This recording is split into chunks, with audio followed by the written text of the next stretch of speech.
Olá, estudantes! Sejam muito bem-vindos a mais uma aula de Química. Você, educando do ensino médio diurno, você, educando do ensino médio noturno, você, educando da educação de jovens e adultos, sejam todos bem-vindos a mais uma aula de Química. Eu sou o professor Leonardo Medeiros, vou estar com vocês nessa jornada preparatória para o Enem. Tá chegando, hein? Tá chegando o Enem e nós já estamos caminhando mais um pouquinho na nossa disciplina de Química. Hoje nós vamos entrar numa área que chama cinética química. A nossa aula é sobre velocidades das reações. Então nós vamos compreender nessa aula, como um dos objetivos, que essas reações químicas podem ocorrer em velocidades diferentes. Entender também o conceito de colisão efetiva e energia de ativação. Vamos avaliar como diversos fatores podem influenciar a velocidade das reações. Vamos interpretar alguns gráficos e resolver questões do Enem. Bom, nós sabemos que a velocidade das reações químicas, elas podem ser diferentes em cada tipo de reação.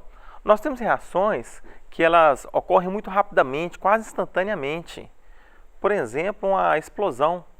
Aqui na nossa foto nós temos uma explosão recente que aconteceu no porto, no Líbano, não é? Uma explosão é uma reação que ocorre na velocidade altíssima. Nós temos aqui exemplos de amadurecimento de frutas. São reações que não ocorrem nem muito rápido e nem muito lento. Nós conseguimos acompanhar essas reações, né? E nós temos reações, por exemplo, o envelhecimento, que são reações mais lentas, né? Nós temos, por exemplo, reações de decaimentos radioativos que demoram centenas até milhares de anos. Então, a velocidade das reações químicas, elas dependem muito. Basicamente, nós podemos classificar em três: as reações rápidas, essas quase instantâneas, as reações moderadas, né? E as reações com velocidade lentas. Numa reação química, nós temos aqui, antes da seta, os reagentes. Os reagentes, eles vão ser consumidos e eles vão produzir, dar origem aos produtos. Então, essa velocidade de consumo ou essa velocidade de produção é o que nós denominamos velocidade da reação. Mas afinal, como que as reações ocorrem, né? Como que elas acontecem? Nós vamos separar aqui alguns pontos que é importante a gente considerar. Primeiro, elas têm que ter um contato entre essas substâncias, entre essas partículas, um choque entre elas. Esse choque ele tem que ser um choque eficaz, né? Ele tem que ter algumas características que nós veremos um pouco mais à frente para que ele seja eficaz. E uma outra coisa é que tem que ter uma afinidade química entre essas substâncias para que elas possam reagir uma com a outra. Então, se tiver uma afinidade química e houver esse choque entre elas de forma eficaz, haverá a ocorrência de uma reação química. E por falar nesse choque entre essas partículas, nós entramos num ponto muito importante que nós denominamos teoria das colisões. O que essa teoria das colisões nos ensina? Que haverá o choque entre essas partículas, essas moléculas dos reagentes, né? E esse choque ele tem que ser uma posição, uma orientação favorável. E além de ter essa orientação favorável, ele tem que ter uma energia suficiente para que ocorra a reação, tá? Então nós temos a quantidade de choque, a orientação e a energia. Por isso que a gente dá o nome de teoria das colisões. Olha só, nós temos aqui todas elas, essas moléculas que estão representadas aqui, elas estão se chocando. Temos os reagentes e temos os produtos. Bom, ela se choca aqui, olha a posição dessa aqui e olha a posição dessa. Não há ali, nessa representação, uma orientação, uma posição favorável, né?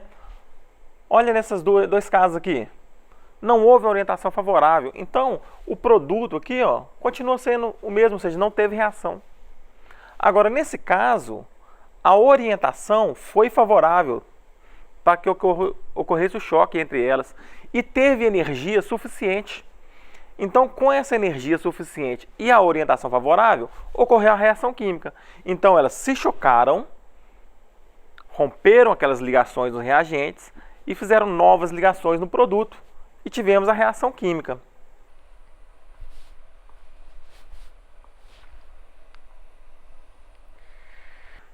E entre o reagente e o produto, nós precisamos compreender esse conceito de energia de ativação e complexo ativado.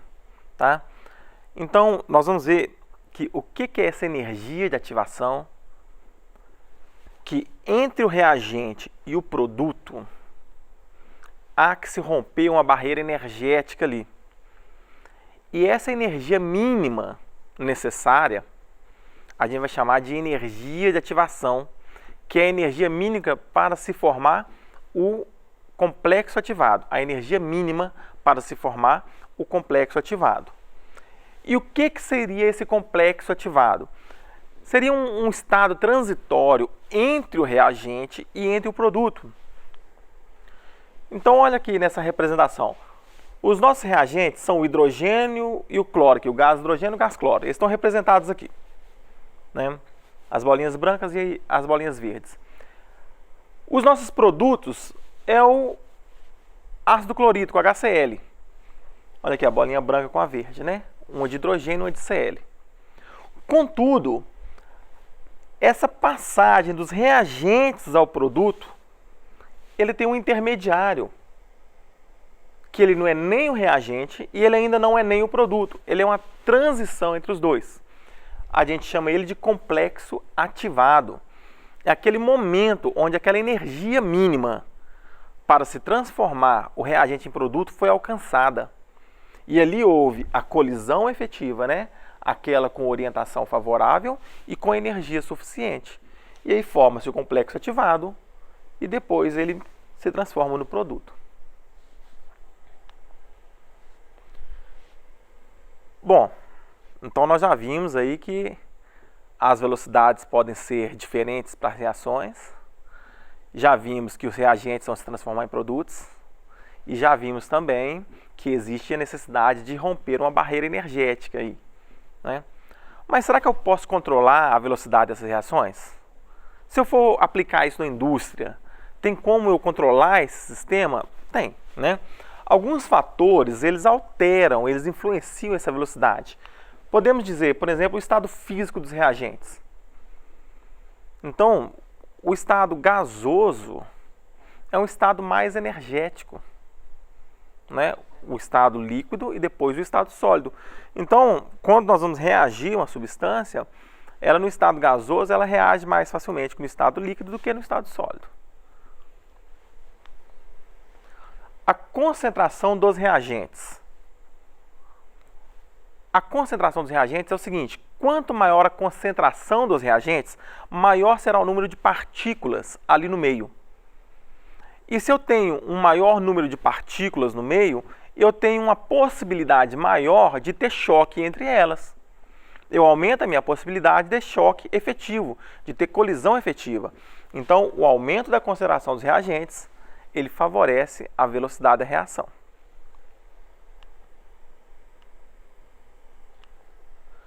A temperatura na qual a reação ocorre, considerando de forma geral,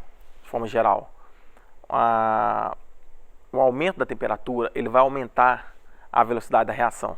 Tá? Vamos excetuar aí quando for uma reação exotérmica, que aí existem outros fatores que estão interagindo ali.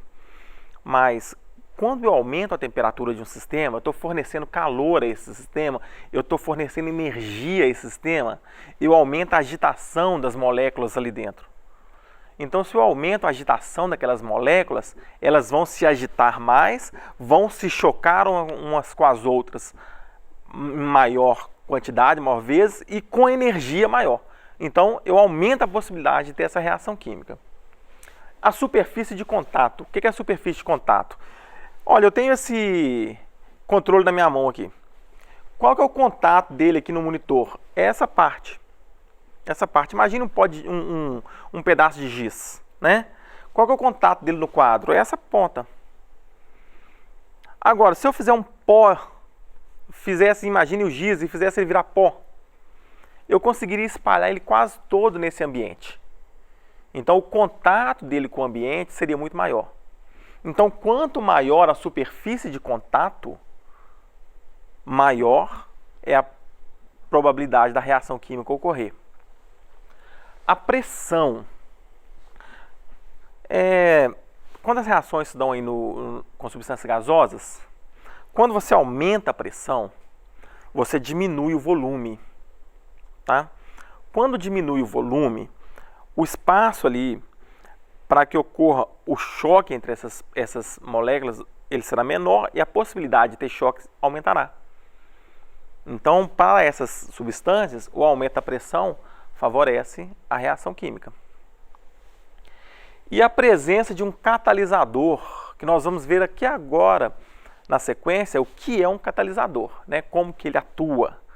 Mas a presença do catalisador, ele acelera a reação química. Tá? Ele não participa da reação química. Ele só acelera essa reação. Ele não participa no sentido de ser consumido durante a reação química e se extinguir ao final dela. Tá? Então nós temos aqui esse gráfico. Olha só, eu convido vocês a observarem que esse caminho vermelho é o caminho da reação não catalisada, ou seja, sem catalisador. Aqui está o reagente, ó. Aqui está o reagente. Aqui está o reagente. Esse eixo nosso aqui é o eixo da energia, daquilo que nós já vimos, entalpia. Então, olha, para eu sair daqui e vir até aqui, ó, até aqui, eu tenho uma energia. Essa é a energia de ativação, né? A energia de ativação. E aqui eu formo o complexo ativado. Quando eu entro com o catalisador, eu gasto uma energia menor, tá vendo? Ó? Eu gasto só daqui até aqui, ó. Então essa passa a ser a minha energia de ativação com o catalisador. Então o que o catalisador faz? Ele diminui a energia de ativação. Você imagina que para eu conseguir chegar até aqui, eu gaste aí 3 minutos para fornecer essa energia. Então com o catalisador eu gastaria 2 minutos, 1 minuto e meio, porque eu teria que conseguir uma energia menor, né? Então o catalisador, ele acelera a reação porque ele diminui a energia de ativação. E aqui no alto, ó, essa energia aqui no alto é a energia de ativação e a energia do complexo ativado. Lembrando que começa com reagente e vai se caminhando para os produtos, né?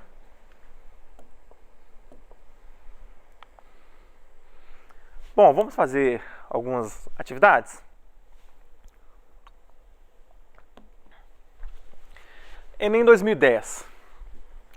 Alguns fatores podem alterar a rapidez das reações químicas. E nós vamos ter 3 exemplos aqui de contextos para avaliar. Primeiro, a maioria dos produtos alimentícios se conserva mais tempo sob refrigeração. Bom, o que ele está falando aqui?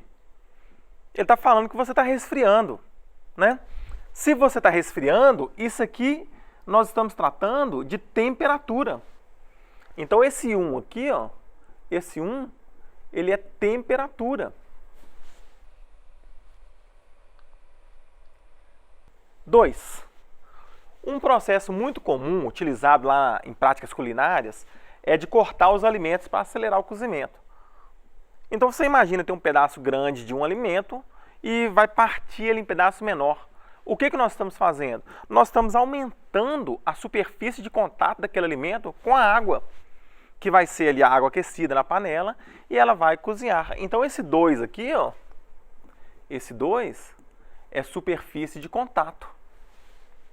E o 3, que na preparação de iogurte, Utiliza-se bactérias produtoras de enzima, né? Lá na biologia, nós sabemos que as funções das enzimas têm as funções de acelerar as reações, né?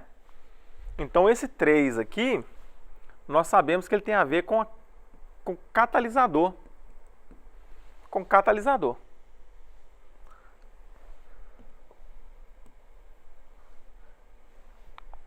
Então, qual que seria a opção? Temperatura, superfície de contato e catalisadores. Aqui, ó, C.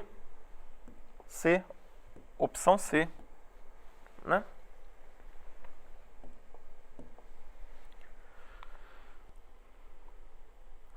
Então, pessoal, essa questão do Enem traz a informação sobre o peróxido de hidrogênio. E ele fala que ele é um produto secundário aí do metabolismo. E ele apresenta que a energia da reação de decomposição, quando na ausência da catalase, que é uma enzima, né, está mostrada no gráfico a seguir. Olha o gráfico. Bom, o que tem nesse gráfico aqui? Nós já vimos esse tipo de gráfico antes, hein? Nós já vimos que essa relação aqui, ó, tem a relação com catalisadores, né? Diminuindo a energia de ativação.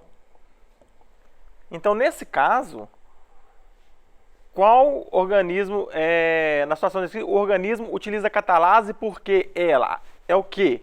Diminui a energia de ativação, permite o aumento do rendimento, consome rapidamente o hidrogênio, reage com o peróxido de hidrogênio, é um catalisador, né? Então, o catalisador, ele diminui a energia de ativação, por isso que ele acelera a reação química.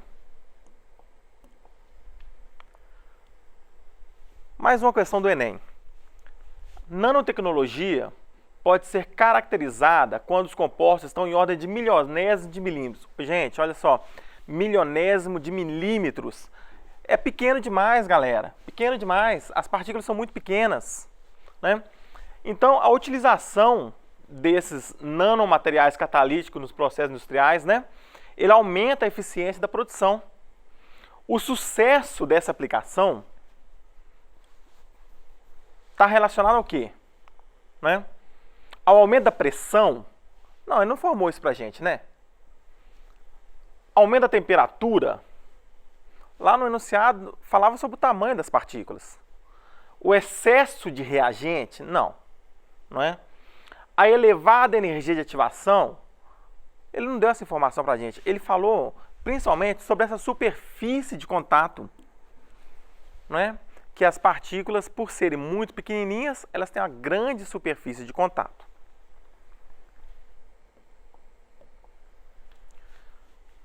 Bom, caminhando aqui para a hematita do Enem, né? Que ela é utilizada como catalisador. Olha a informação aqui. Ela é utilizada como catalisador. E a gente sabe o que o catalisador faz, né? Nós já sabemos que o catalisador diminui a energia de ativação. Nós já sabemos isso. E aí ela pergunta, por que é economicamente viável? Né? Porque diminui a rapidez? Não, galera. Diminuir a rapidez significa tornar-se lento, né? Diminui a energia de ativação? O catalisador diminui a energia de ativação. A variação da entalpia não tem a ver com isso, tá? Tem a ver com a energia final e inicial. A quantidade de produto formado também não. E aumenta o tempo? Não, nós não queremos aumentar o tempo, né? Nós queremos diminuir o tempo. Bom, pessoal, hoje nós vimos aí vários fatores que alteram a velocidade das reações. Nós vimos que as reações podem ser lentas, podem ser moderadas e podem ser muito rápidas. Vimos que o uso de catalisadores diminui a energia de ativação, eles não são consumidos durante a reação, né? E nós vimos também o estudo dos gráficos. Nós daremos sequência nesse conteúdo na próxima aula. Conto com vocês, bons estudos e até a próxima aula. Um abraço.